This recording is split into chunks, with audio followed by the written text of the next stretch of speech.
তো বন্ধুরা দেখো, সেদিন তো মোচা খেয়েছি, মোচা কাটা দেখিয়েছি, মোচা রান্না হয়ে গেছে। তো আজকে যে মোচার যে ফুলে মানে মোচার যে পালকগুলো, মানে কি বলবো এটাকে, খোলাগুলো, সেইগুলো আজকে একটা রেসিপি করে তোমাদেরকে দেখাবো। তার জন্য আমি এই যে এরমভাবে কেটে নিয়েছি। তো দেখতে থাকো কি করে করি। তো এই যে কলার পাতাগুলো, মানে কলার পাতা বলা ভুল, আমরা নৌকো বলতাম, জলেও ভাসাতাম ছোটোবেলা।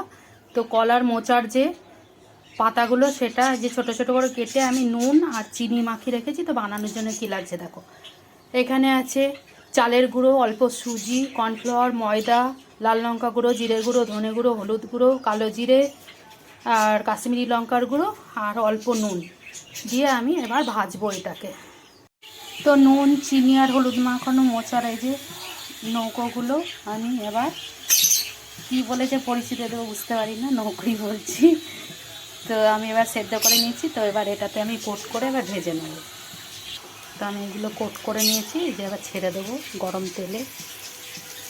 দেখো বন্ধুরা, কি সুন্দর ভাজা হয়ে গেছে। তো বড় বড় হোটেল বলো, রেস্টুরেন্ট বলো, ধাবা বলো, তো ভালো ভালো জিনিস নামি দামি অনেকই পাবে, তবে এই জিনিস পাবে না।